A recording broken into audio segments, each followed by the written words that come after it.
A Ele o louvor. Toda a glória, todo o louvor. Hoje e para sempre. Aleluia. Amados, eu quero falar algo para vocês.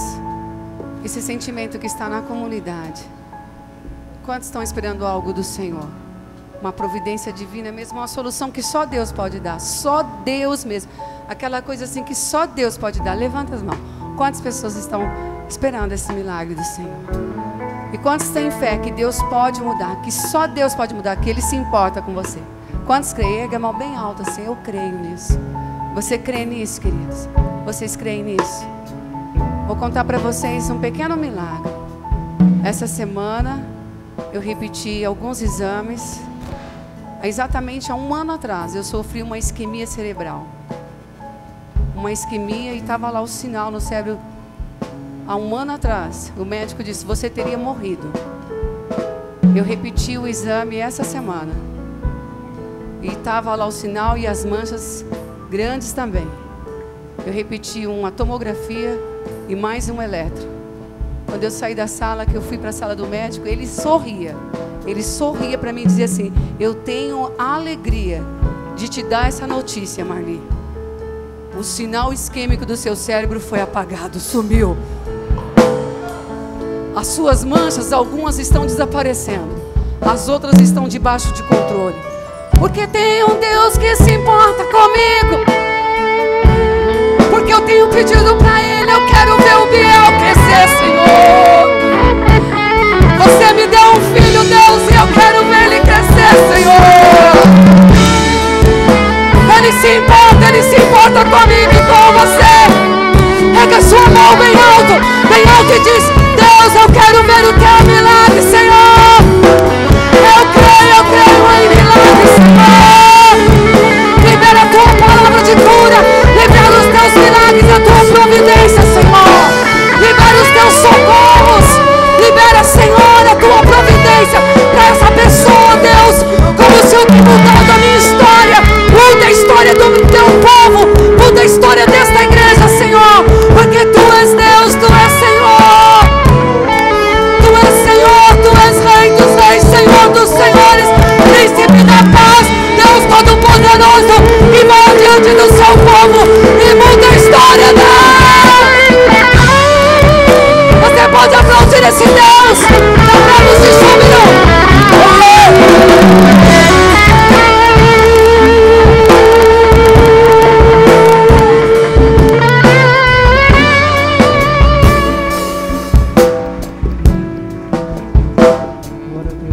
Vocês vão dar testemunho desses milagres. A igreja pode assentar-se.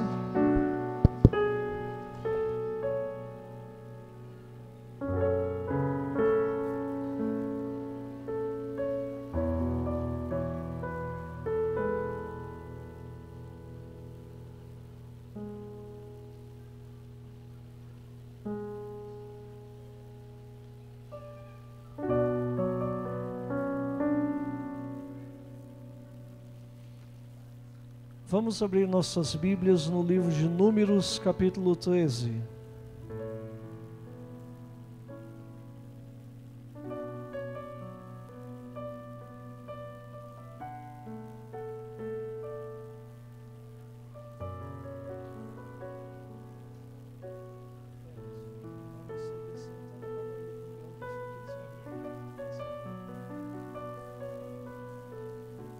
Números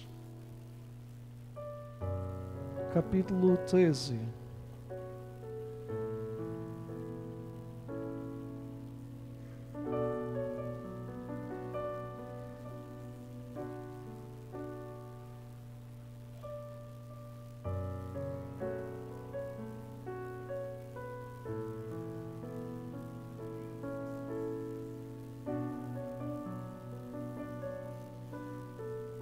Todos encontraram?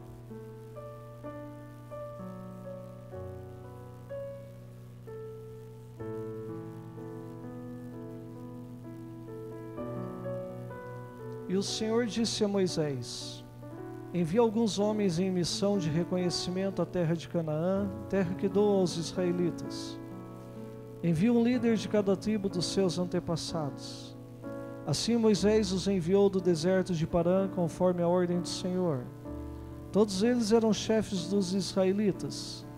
São estes os seus nomes: da tribo de Ruben, Samua, filho de Zacur; da tribo de Simeão, Safate, filho de Ori; da tribo de Judá, Calebe, filho de Jefoné; da tribo de Issacar, Igal, filho de José; da tribo de Efraim, Oséias, filho de Num; da tribo de Benjamim, Paute, filho de Rafu; da tribo de Zebulon, Gadiel, filho de Sode; da tribo de José, isto é, da tribo de Manassés, Gade, filho de Suzi; e da tribo de Dan, Amiel, filho de Gemali; da tribo de Azer, Setur, filho de Micael; da tribo de Naphtali, Nabi, filho de Vofs; da tribo de Gade, Gel, filho de Maque.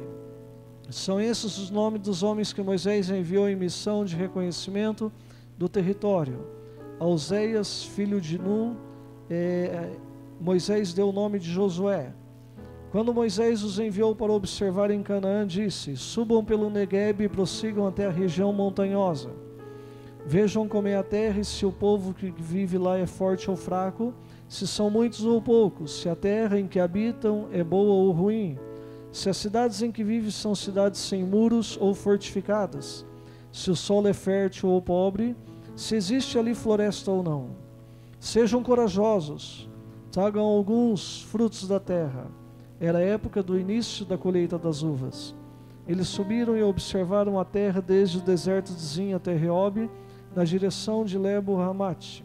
Subiram do Negueb e chegaram a Hebron, onde viviam Aimã, Sesai e Talmai, descendentes de Enaque. Hebron havia sido construída 7 anos antes de Zoan, no Egito. Quando chegaram ao vale de Escol, cortaram um ramo do qual pendia um único cacho de uvas. 2 deles carregaram o cacho pendurado numa vara. Colheram também romãs e figos. Aquele lugar foi chamado Vale de Escol por causa do cacho de uvas que os israelitas cortaram ali. Ao fim de 40 dias eles voltaram da missão de reconhecimento da terra. Eles então retornaram a Moisés e Arão e a toda a comunidade de Israel em Cádiz, no deserto de Parã, onde prestaram relatório a eles e a toda a comunidade de Israel e lhes mostraram os frutos da terra. E deram o seguinte relatório a Moisés: entramos na terra na qual você nos enviou, onde há leite e mel com fartura. Aqui estão alguns frutos dela. Mas o povo que lá vive é poderoso e as cidades são fortificadas e muito grandes. Também vimos descendentes de Enaque. Os amalequitas vivem no Neguebe, os hititas, os jebuseus e os amorreus vivem na região montanhosa. Os cananeus vivem perto do mar e junto ao Jordão. Então Calebe fez o povo calar-se perante Moisés e disse: subamos e tomemos posse da terra. É certo que venceremos. Mas os homens que tinham ido com ele disseram: não podemos atacar aquele povo, é mais forte do que nós. E espalharam entre os israelitas um relatório negativo acerca daquela terra. Disseram: a terra para a qual fomos em missão de reconhecimento devora os que nela vivem. Todos os que vimos são de grande estatura. Vimos também os gigantes, os descendentes de Enaque, diante de quem parecíamos gafanhotos a nós e a eles. Cultura. Conceito de cultura. Segundo Taylor, cultura é um conjunto complexo que inclui conhecimento, crença, arte, moral, lei, costumes, etc. Se a cultura é tudo isso, inclui então todo o comportamento humano. Um outro sociólogo diz que cultura, em sentido largo, é todo o conjunto de obras humanas, o homem e suas obras, e a consciência está presente no ato humano. A cultura, meus amados, de qualquer sociedade consiste na soma total e organização das ideias, de reações emocionais condicionadas a padrões de comportamento habitual que os seus membros praticam. A cultura de qualquer sociedade, ela consiste na soma total da organização das suas ideias, das suas reações emocionais condicionadas e aos padrões de comportamento habitual que seus membros adquirem ou pela instrução ou pela imitação de que todos em menor ou maior grau participam. A cultura, meus amados, ela não é somente adquirida, mas ela também é acrescentada, inovada e até descoberta. Existem vários tipos de cultura, mas para o que nós vamos compartilhar nessa noite com vocês, eu quero citar apenas 2 tipos de cultura, que é a cultura subjetiva e a cultura objetiva. A cultura subjetiva, meus amados, é o conjunto de valores, de conhecimentos, de crença, de aptidões, de qualidades, isto é, de experiências presentes em cada indivíduo. A cultura subjetiva fornece padrões individuais de comportamento. E aí tem a cultura objetiva, que é todo o conjunto definido por como a cultura, quando exteriorizado, isto é, hábitos, aptidões, ideias, comportamentos, artefatos, objetos de arte, em suma, todo o conjunto da obra humana de todos os tempos na face da terra. Na prática, meus amados, o comportamento humano, ele vai ser resultado da relação entre a cultura subjetiva, aquilo que nós interiorizamos, e a cultura objetiva, que criam as situações particulares do nosso dia a dia. A cultura, meus amados, é como se fosse uma memória coletiva, que reconstrói toda a experiência de pessoas, de grupos e de sociedades também.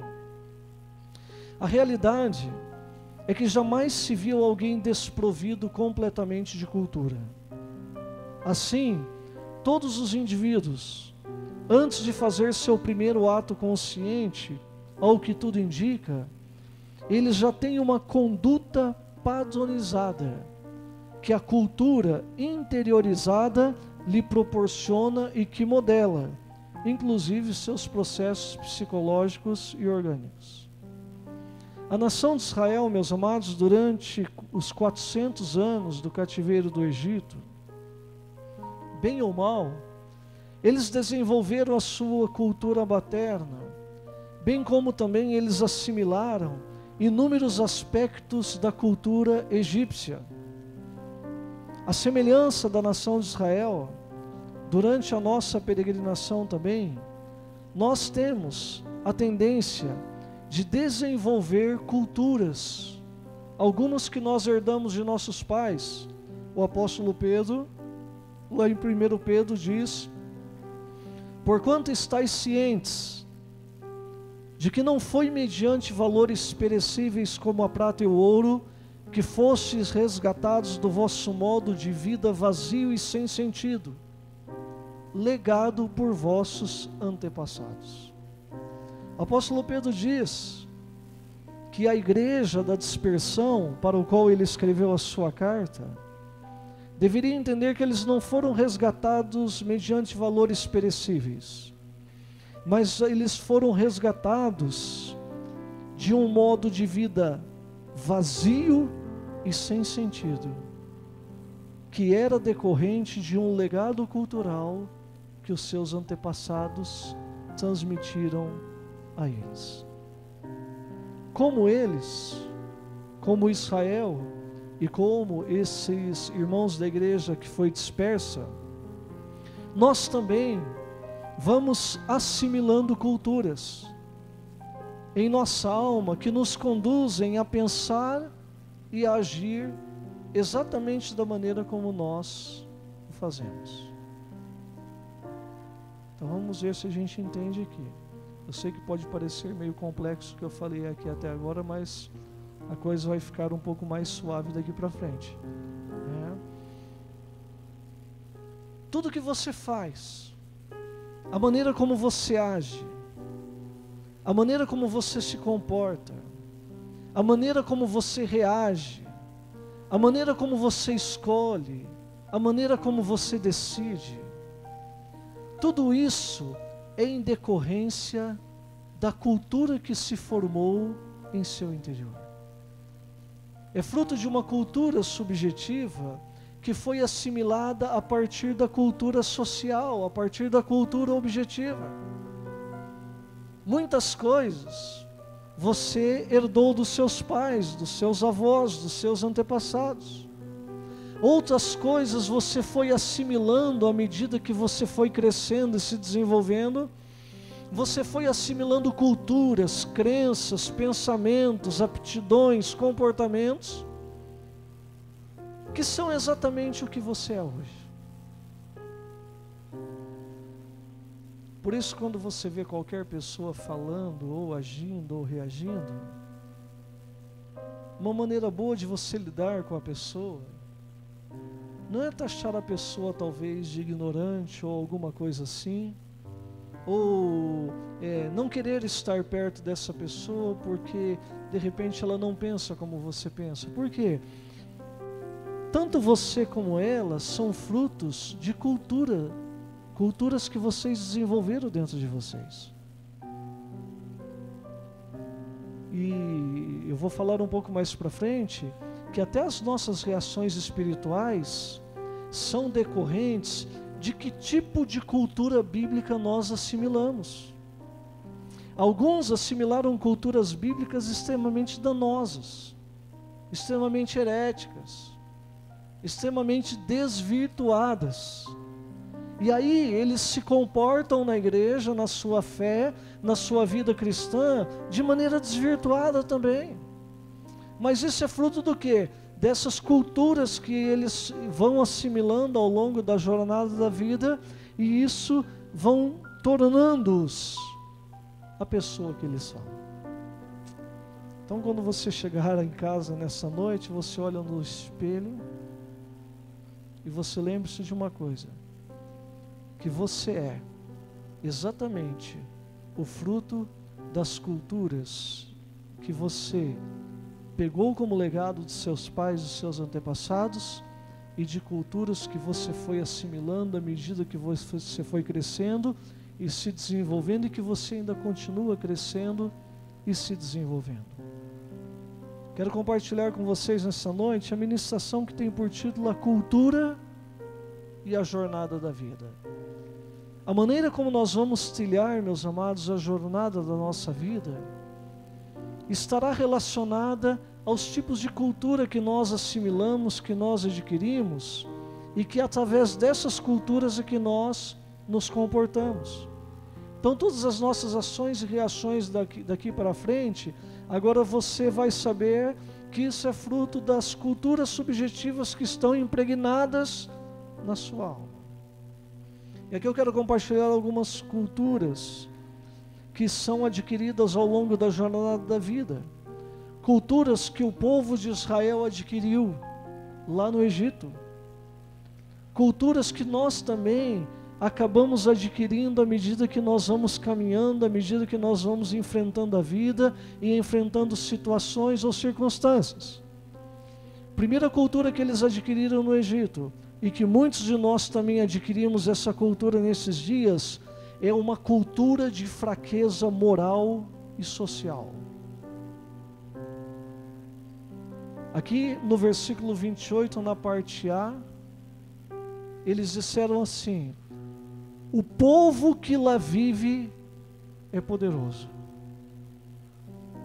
Então eles desenvolveram durante os 400 anos de escravidão no Egito, e para todos que estudam teologia sabem que o cativeiro no Egito é um símbolo do cativeiro neste mundo, né? Para quem estuda muito a palavra de Deus sabe que Faraó, ele é um tipo de diabo, certo? E que o Egito é o símbolo do mundo. Então o povo de Israel, quando foi levado cativo para o Egito, que simboliza o mundo, e ficaram debaixo do governo de Faraó, que é um tipo de diabo, eles foram assimilando as culturas que o mundo e que o diabo determinava para eles. Assim também nós, hoje na nossa peregrinação, Nós somos peregrinos no mundo. O apóstolo Pedro fala que nós somos forasteiros. O escritor de Hebreus também fala que nós estamos aqui de passagem. Esse mundo não é o nosso lugar. Mas, o que acontece? Enquanto peregrinos, muitos de nós também vamos assimilando esse tipo de cultura. A cultura de que eles são fortes e nós somos fracos. Eles são poderosos e nós somos fracassados, nós somos derrotados, nós somos um povinho. Isso não somente como povo, como indivíduos. Porque basta nós ficarmos frente a frente com alguém que, de acordo com a cultura que nós assimilamos na nossa alma, pareça um pouco mais forte do que nós já tememos. Quando nós temos que ir diante de pessoas que aos nossos olhos são mais poderosos do que nós, a nossa boca seca, nosso coração dispara. Por quê? É uma cultura que é assimilada, uma cultura de fraqueza moral. Não sabem viver como o povo escolhido de Deus. Não, olha, o povo que lá vive é poderoso, é mais poderoso do que nós. Então, é uma cultura que o povo de Israel desenvolveu no Egito e que muitas pessoas, muitos crentes que fazem parte do povo de Deus, por estarem peregrinando neste mundo, também desenvolvem essa cultura na sua alma. Eles são poderosos, eles são melhores, eles fazem as coisas melhores, eles são mais fortes. Esse é o primeiro tipo de cultura que eles adquiriram. Que nem o exemplo no versículo 31, ele diz assim: mas os homens que tinham ido com ele disseram: não podemos atacar aquele povo, ele é mais forte do que nós.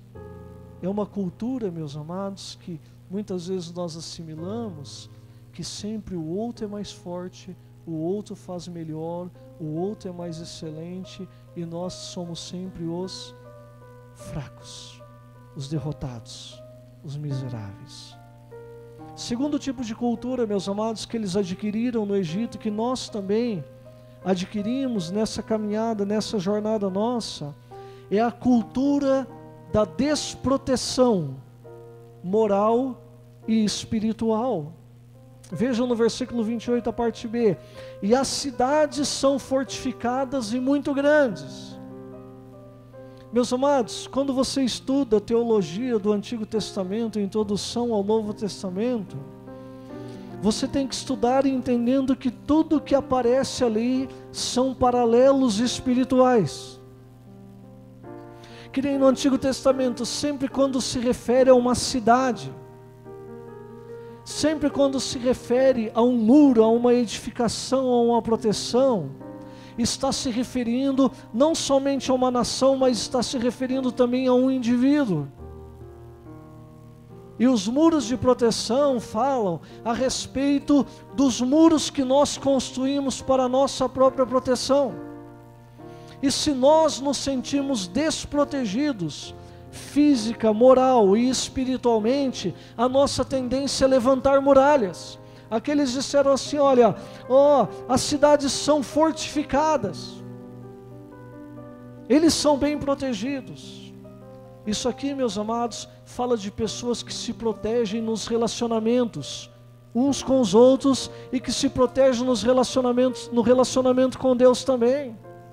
O que elas fazem? Elas constroem muros, elas constroem fortalezas, que ninguém consegue entrar, ninguém consegue adentrar.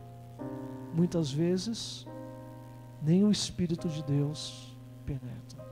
Agora, meus amados, muros, fortalezas, impedem não somente a entrada, eles impedem também a saída. Então as pessoas se tornam prisioneiras delas mesmas. Vivem as suas vidas porque se sentem desprotegidas têm receio que algum mal aconteça, então vivem essa cultura. Isso é uma cultura que se estabelece e é muito difícil você mudar isso na pessoa, porque é algo que ela assimilou, então a alma dela é permeada por aquilo. Então, meu querido, minha querida, quando você encontrar alguém se defendendo em relacionamentos, pessoas que têm receio de se relacionar, pessoas que têm receio de se abrir, de fazer novas amizades, de construir pontes, você pode ter certeza que essa pessoa assimilou e desenvolveu uma cultura do quê? Uma cultura de proteção, porque ela se sente desprotegida nesse mundo.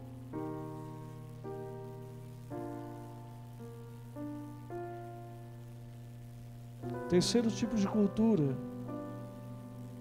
que o povo de Israel desenvolveu, como eles ficaram cativos 400 anos, então eles estavam desprotegidos. Qualquer hora vinham lá os capatazes, vinham os soldados de Faraó e os chicoteavam. E quando eles começaram a se reproduzir e começaram, eles desceram em 70 para o Egito. Quando Moisés os tirou do cativeiro, eles saíram em cerca de 2 milhões de pessoas. E quando eles começaram a se reproduzir, muito, Faraó mandou que matassem todos os do sexo masculino. E foi numa dessas que Moisés foi livre, sendo colocado nas águas. Porque esse é o significado de Moisés, tirado das águas. Porque Faraó falou assim: olha, esse povo está tendo muito tempo livre, e o tempo livre que eles estão aproveitando para fazer filho, e está nascendo muita gente, então vamos matar todos os que nascerem do sexo masculino. E foi numa dessas matanças aí que Moisés foi colocado nas águas e foi amparado pela filha de Faraó. Então eles cresceram debaixo de uma cultura que ensinava o quê? Vocês não têm proteção.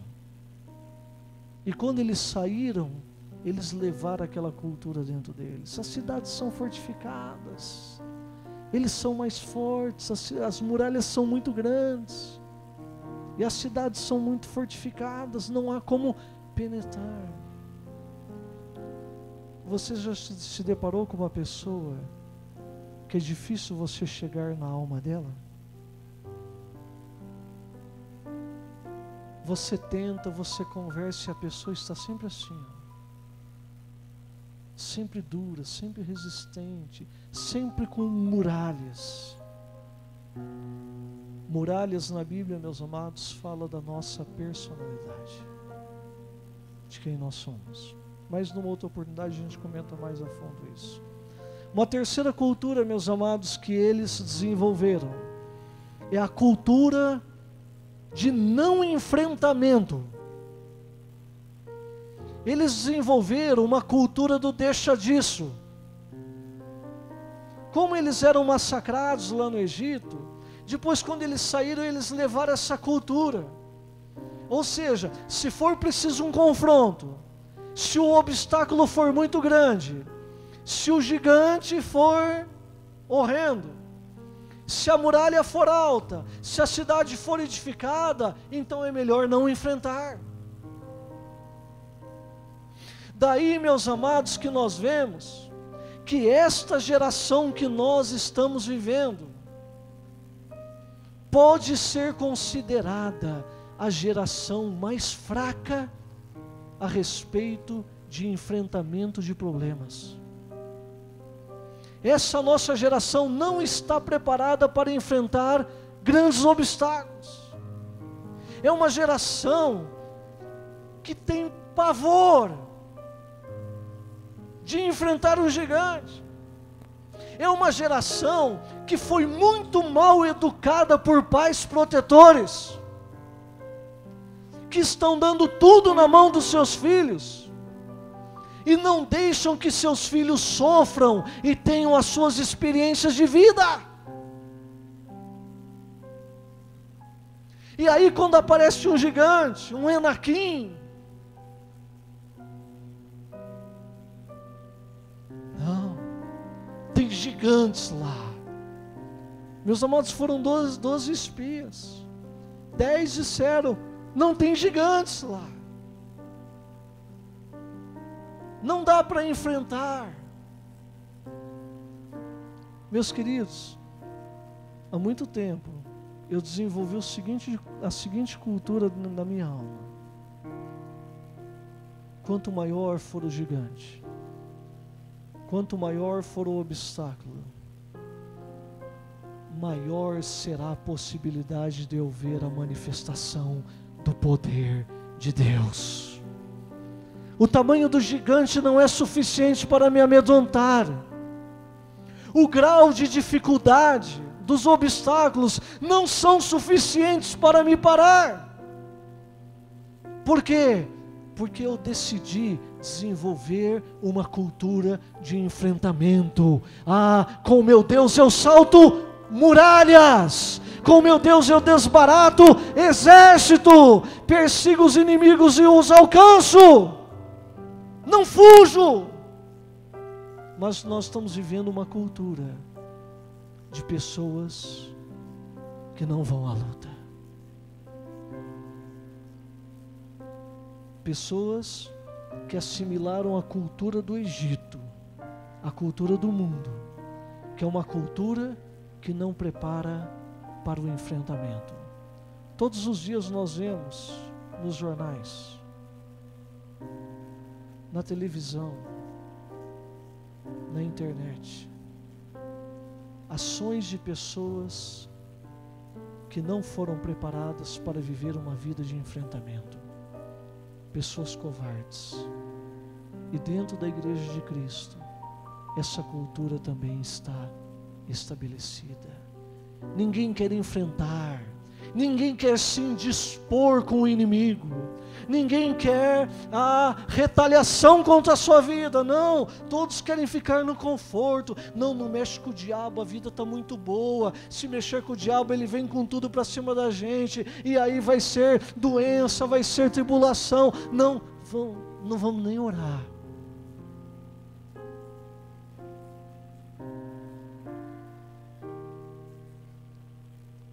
Cultura de não enfrentamento.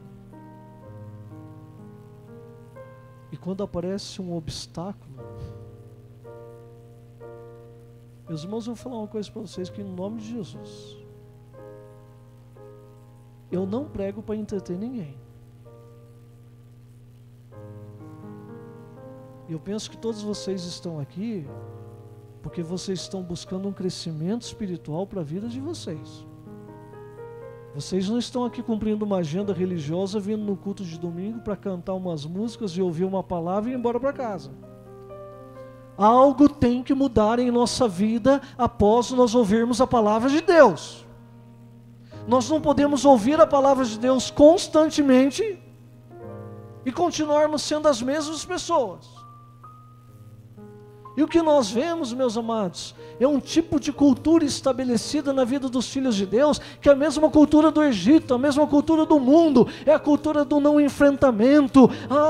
Meu Deus, eu não vou enfrentar. Aí, ora para Deus dar um emprego, como o presbítero Aurélio disse que na quarta-feira, aí começa a trabalhar, dali 2 meses, não estou aguentando esse emprego, já estou pensando em procurar outro, vou passar para outro. Não enfrenta, não vai à luta, não crê no tamanho do seu Deus, aí vive sempre correndo, vão fazer isso comigo, vão me destruir, vão me derrubar. Que Deus é esse?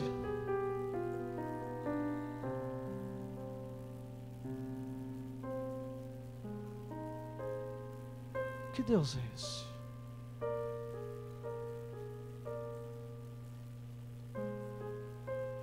Amanhã, meu querido, vai para o seu trabalho. Tem muita competição no seu trabalho. Tudo posso naquele que me fortalece. Tem muita inveja no seu trabalho. Sobre tu atendo a Israel, não vale encantamento. Não vale. Meu irmão, viva a palavra de Deus. Ah, estão tentando puxar o meu tapete, meu querido. Quem é a tua fortaleza? Quem é a tua rocha? Aí a gente vem aqui, canta e se emociona e chora. Escudo e proteção acima da razão. Em ti eu posso confiar. Chega na segunda-feira. Oh, meu Deus,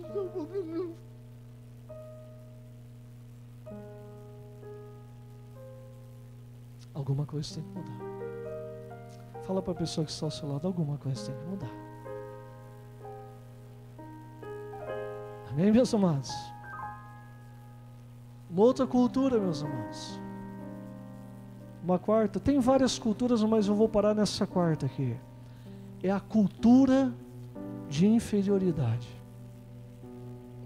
Cultura de inferioridade. Olha só, meus amados, o que eles disseram aqui. Legal, beleza, hein? Já deu o louvor do final aí, né, cara? Maravilha. Olha só o versículo 33, meus amados. Olhem aí no texto aí, na sua Bíblia aí. Vimos também os gigantes, os descendentes de Enaque, diante de quem parecíamos gafanhotos, a nós e a eles. Meu querido, quando você vê um gigante, qual é a visão que você tem dele e de você?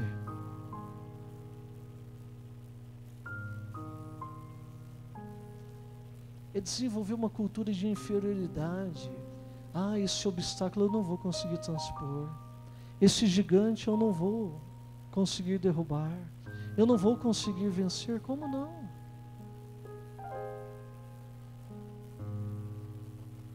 Como não? Parecíamos como gafanhotos. Aí vivemos com a síndrome do gafanhoto, né? Presta atenção numa coisa, meus amados. Os gigantes disseram para eles que os viam como gafanhotos? Disseram? Os gigantes gritaram lá da cidade: "Oh, seus gafanhotos!" Não. Isso aqui foi uma projeção subjetiva deles. Isso, na verdade, era como eles viviam. Então, eles projetavam o quê? Que os gigantes estavam olhando para eles como gafanhotos, e eles, no relacionamento uns com os outros, também se consideravam como gafanhotos. Eu não sei se o que você está ouvindo hoje vai mudar você. Pode te mudar, se você decidir mudar. Agora você pode escolher continuar vivendo o resto da sua vida com essa síndrome de gafanhoto.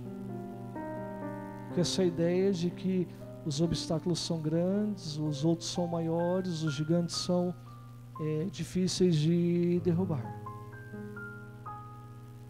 Meus amados, quais são as consequências da assimilação desse tipo de cultura em nossas vidas?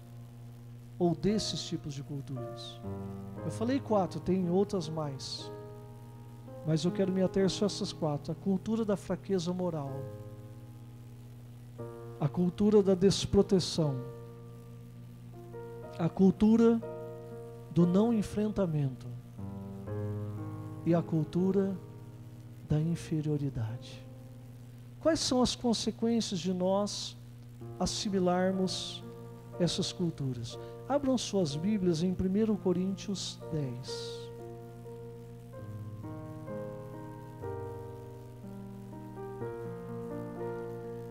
Aqui Paulo, meus amados, fala do exemplo da história de Israel.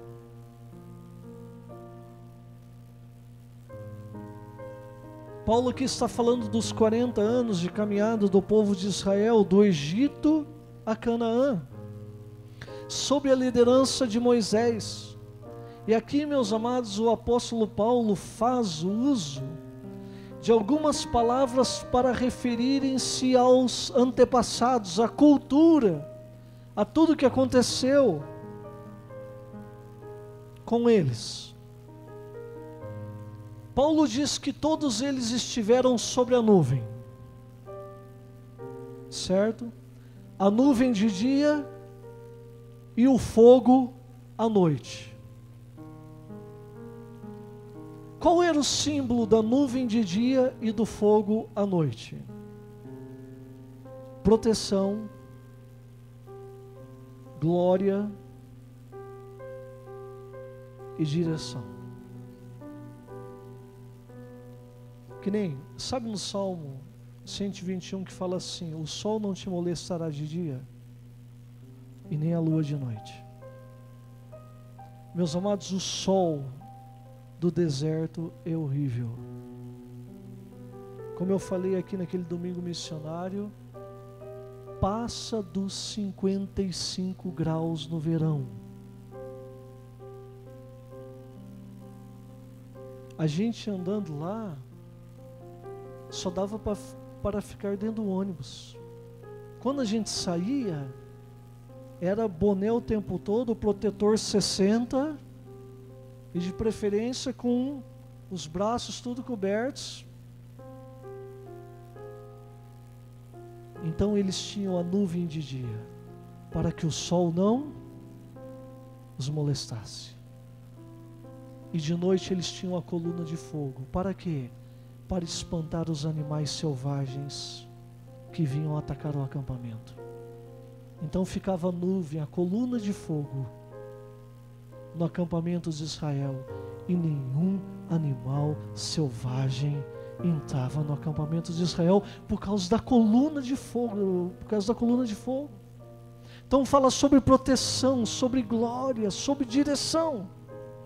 Paulo também diz aqui no texto, meus amados, que eles atravessaram o mar, ou seja, eles foram batizados. Lá, aquela travessia do Mar Vermelho, meus amados, foi um símbolo do batismo. Você atravessa o mar, você é batizado e você entra na terra prometida. Todos eles foram batizados, que falam do quê? Da libertação do passado, da libertação da escravidão. Então essa cultura tinha que ter ficado ali no Mar Vermelho, quando todos eles foram batizados. E aí Paulo diz aqui em Coríntios também, que eles todos comeram do maná e beberam da rocha. Eles comeram o pão do céu e a água da vida. Porque aquela rocha da onde saía a água era Cristo. Cristo é a nossa rocha. Então a figura da rocha no Antigo Testamento é a figura de Jesus Cristo. Quando eles tocavam na rocha e a rocha saía a água, ali era a água da vida que estava saindo. Então, eles comeram o pão do céu e beberam da água da vida. Mas todos eles, à semelhança de nós, enfrentaram, como nós hoje enfrentamos, as consequências da assimilação dessas culturas em nossas vidas. Primeira consequência, passamos a viver uma vida de desespero. Voltem lá em Números e vão lá no capítulo 14, versículo 1.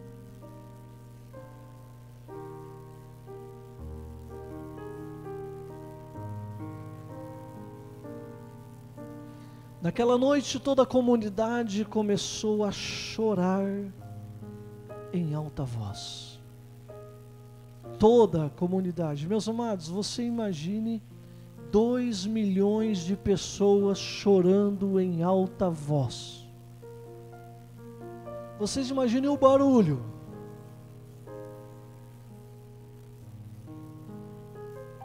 Por quê? Porque quando nós assimilamos essas culturas, nós perdemos a paz e começamos a viver uma vida de desespero. Qualquer notícia, nos desesperamos. Qualquer coisa que dá errado, Nos desesperamos, corremos de um lado para o outro e choramos e lamentamos. Passamos então a viver uma vida de desespero. Qualquer coisa nos assusta, qualquer coisa nos desespera, qualquer coisa nos angustia. E o povo chorou aquela noite. Aqui, meus amados, no hebraico, a palavra chorou dá um sentido de desespero. Quando nós deixamos que essas culturas mundanas se colhem em nossa alma e em nosso ser, a grande tendência é nós vivermos desesperados. Se falta dinheiro, desesperamos. Se falta comida, desesperamos. Jesus falou lá, não andeis ansiosos, não andeis preocupados. Vive uma vida de desespero quem está com a cultura mundana e pagã impregnada na sua alma. Essa é uma das consequências, uma vida de desespero. Uma segunda consequência, meus amados, é que nós vivemos uma vida de ingratidão.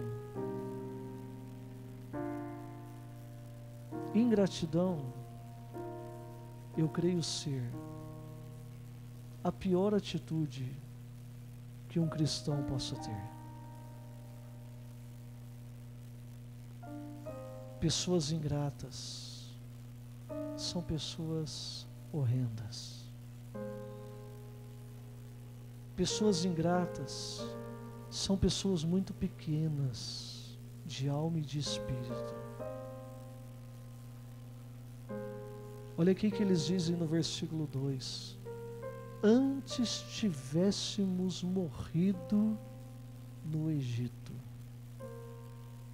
Ingratidão com Deus, ingratidão com Moisés, com Arão. E essa ingratidão, meus amados, manifesta em relação a Deus, em relação às pessoas.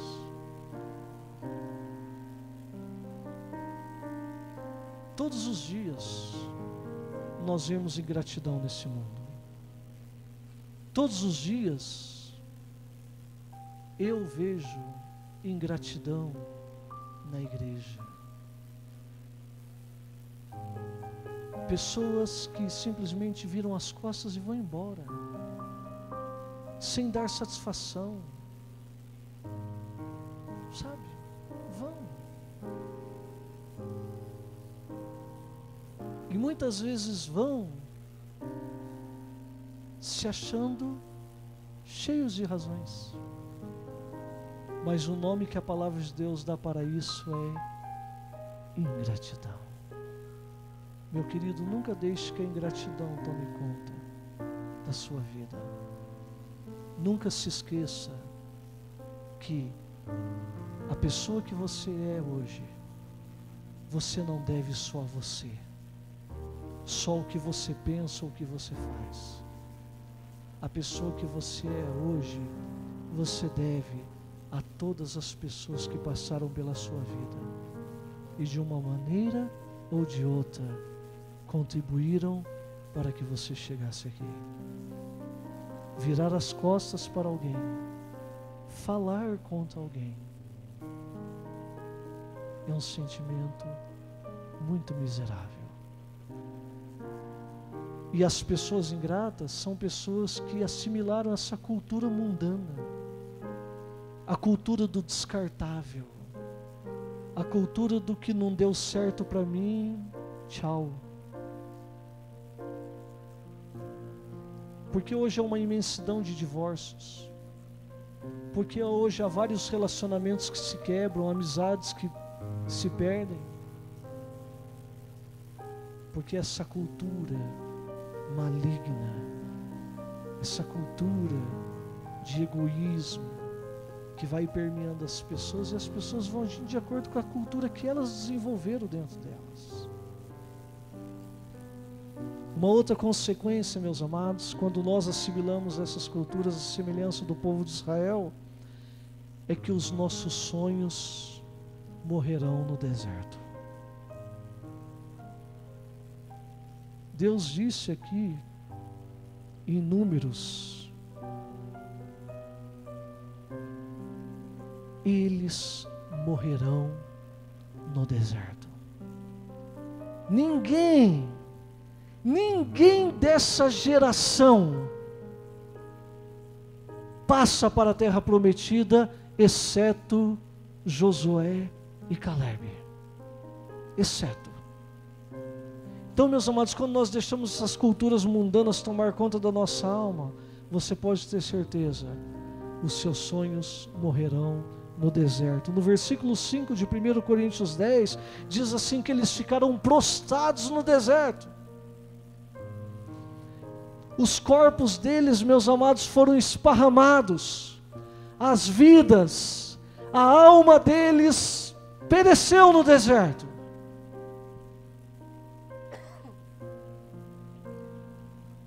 Sabe o que é interessante? A linguagem no grego, meus amados, sobre ficaram prostrados no deserto é tão forte. É basicamente assim, ó, o sangue da nação de Israel coalhou o deserto, azedou a terra. Os sonhos morreram. Quantos sonhos, quantas expectativas, quantos projetos, que nem naquele avião da Malásia que caiu lá, que tinha o maior cientista que estava pesquisando a cura da AIDS.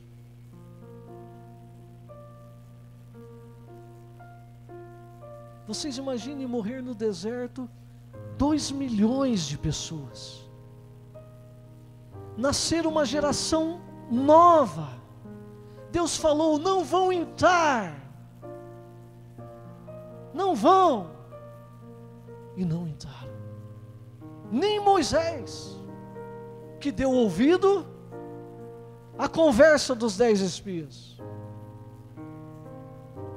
Moisés tinha ouvido a voz de Deus. Deus tinha dito que a terra era deles. Mandou espiar a terra, vai espia. Os espias voltaram, 2 deram relatório positivo, 10 negativo. Moisés como líder, por quê, meus amados? Porque Moisés também assumiu uma cultura do não enfrentamento. 10 disseram que não dá, 2 disseram que dá. Moisés devia ter dito assim: Deus falou que dá e dá. Se Deus falou que dá, não importa quantos na igreja estão falando que não dará, importa o que Deus falou. Sabe por quê, meu irmão, minha irmã? Às vezes você está vivendo uma vida de fracasso, uma vida de derrota. É porque você, em vez de você ouvir o que Deus fala, você fica ouvindo o que as pessoas falam ao seu redor. Vamos fazer isso. Não vai dar, é difícil, é isso, aquilo. Vamos, não dá. Não. Os sonhos morreram no deserto. Eles foram abatidos. Uma outra consequência, meus amados, é a frustração da nossa esperança. Quando nós assimilamos essa cultura, nós passamos a ser pessoas que não têm esperança, que não têm expectativas. Esperar o quê? Vivendo. Quinta consequência: nós não correspondemos às expectativas de Deus. Olhem todos para mim aqui. Você já perguntou, você já teve coragem de perguntar para Deus quais são as expectativas que Ele tem sobre você?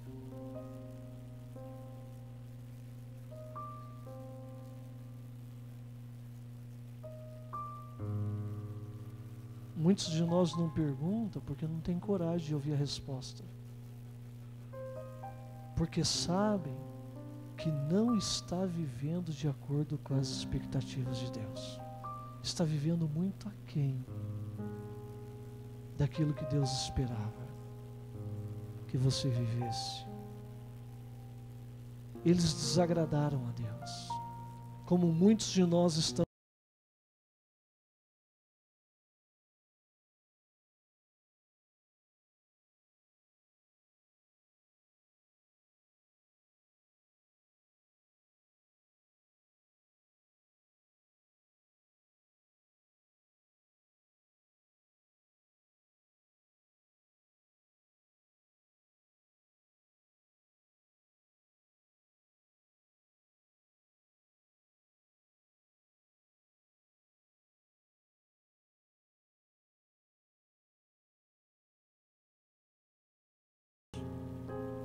Reverter isso. Em primeiro lugar, desenvolvendo uma visão excelente. Vamos falar juntos, visão excelente. Versículos 6 e 7 do capítulo 14. Josué, filho de Nun, e Caleb, filho de Jefoné, dentre os que haviam observado a terra, rasgaram as suas vestes e disseram a toda a comunidade dos israelitas: a terra que percorremos em missão de reconhecimento é excelente. O que eles viram que os 10 não viram? Sabe por que eles viram isso? Porque eles tinham uma visão excelente. Meu querido, procure viver perto de pessoas que têm a visão. Jesus Cristo ensinou no Sermão do Monte: pode, por acaso, um cego guiar outro cego no mesmo caminho? Não pode. Se você quer viver uma vida de excelência, procure conviver e viver com pessoas que tenham visão excelente. Porque se você conviver perto de pessoas cegas, pessoas que têm a visão embaçada, pessoas que têm a visão distorcida, a sua vida será uma vida embaçada, uma vida distorcida.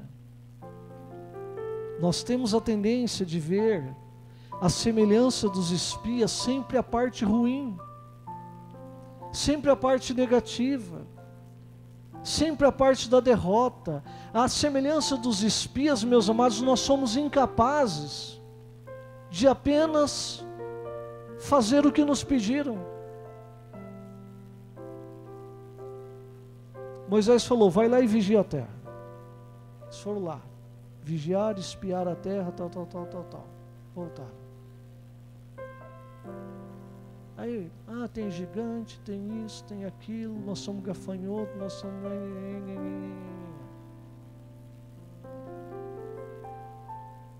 Quantos de nós, meus amados, Deus pede uma coisa para nós: meu filho, faz isso. Senhor, mas... Por exemplo, pastoreando a igreja, eu enfrento muito isso também. Às vezes eu chego para um líder, uma líder: por gentileza, pode fazer isso? Não, mas sim. Eu deixo.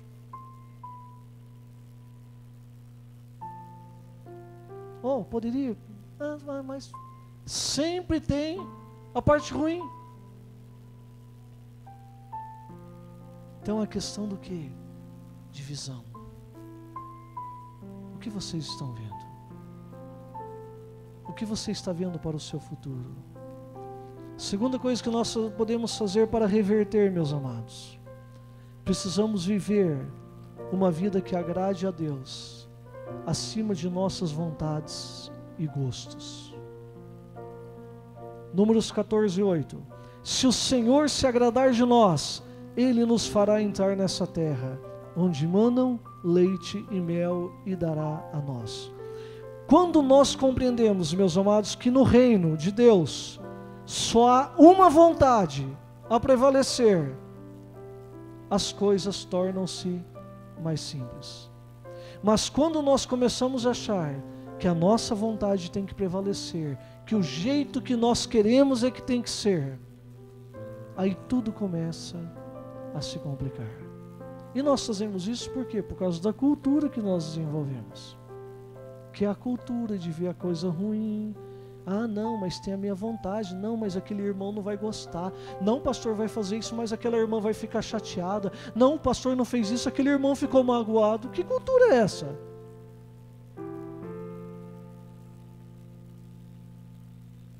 A igreja é um lugar onde se faz a vontade de Deus ou se faz a vontade do homem? Então nós precisamos mudar essa cultura. E quando a gente muda essa cultura, a vida se torna mais simples. Terceiro e último lugar. Viver com um espírito diferente. Vamos falar bem alto. Viver com um espírito diferente. Olha o versículo 24. Mas, como meu servo Caleb tem outro espírito e me segue com integridade, eu o farei entrar na terra que foi observar, e seus descendentes a herdarão. Com que espírito você caminha pela jornada da vida?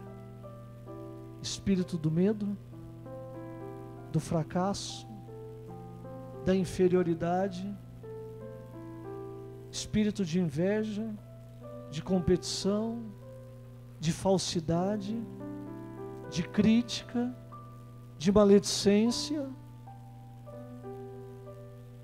Deus fala: Caleb tem um espírito diferente. Como é o seu espírito? Você já se perguntou? Com que espírito eu estou vivendo minha vida? Com que cultura eu estou vivendo a minha jornada? Vamos fechar nossos olhos.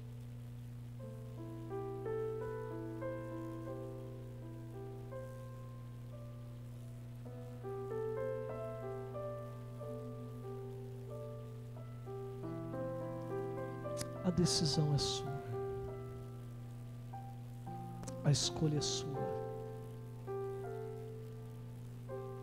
A escolha é sua em tocar essa cultura que você recebeu como legado dos seus pais. Às vezes é uma cultura que você vem assimilando ao longo das fases da sua vida. E elas tornaram você no tipo de pessoa que você é hoje.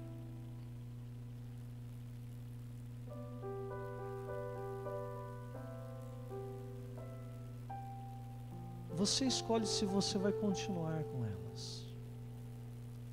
Você escolhe se você vai deixar que a cultura do reino tome a sua vida. Você que escolhe se você vai desenvolver uma visão excelente para a vida, ou se você vai continuar vivendo com uma visão turva, embaçada.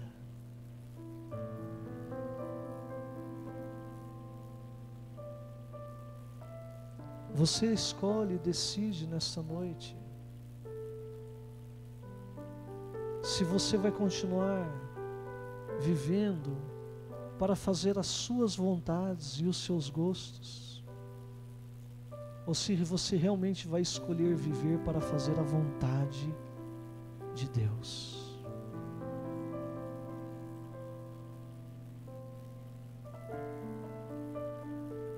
Qual vontade que você tem feito? E também você escolhe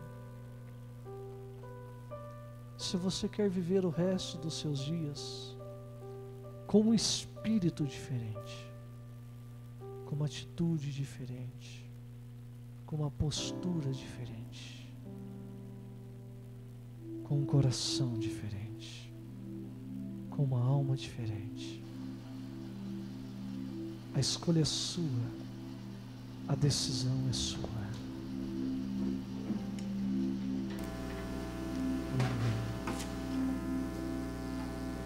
Senhor Deus, nós ouvimos a Tua palavra. Só o Teu Espírito tem o poder de usar essa palavra para nos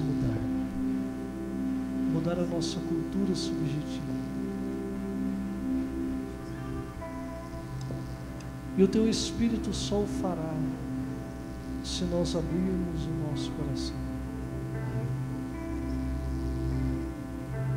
Se você pode fazer isso, se você quer fazer isso, diga ao Espírito Santo de Deus: Espírito de Deus, eu abro o meu coração para que o Senhor entre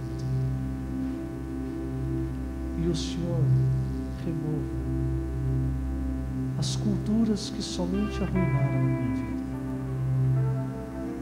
Culturas que me levam a se sentir desprotegido.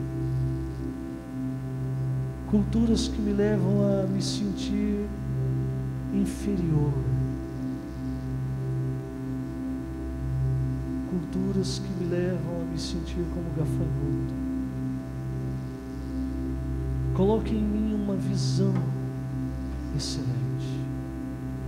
Dá-me os teus olhos para contemplar a tua grandeza, o teu poder e a tua glória e a tua soberania.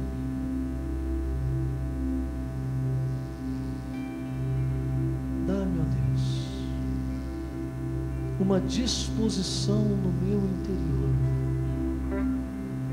para fazer a sua vontade, o que me agrada. Remove todo o egoísmo do meu coração.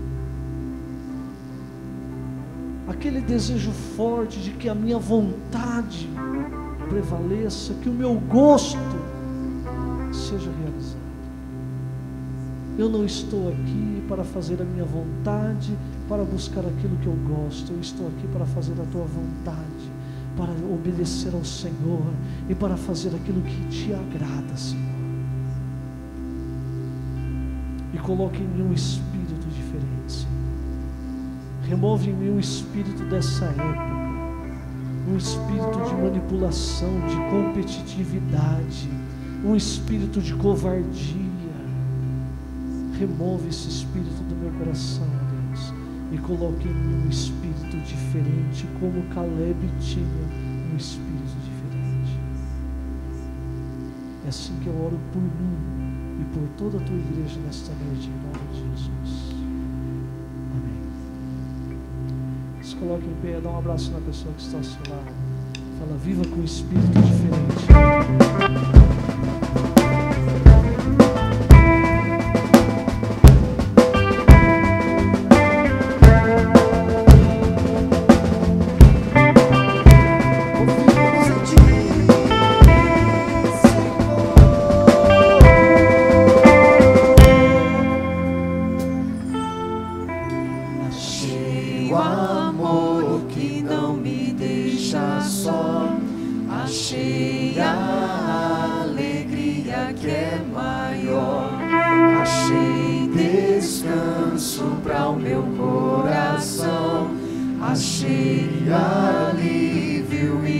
Liberdade.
Senhor, para que as nossas expectativas não sejam frustradas, para que os nossos sonhos não morram no deserto, Senhor.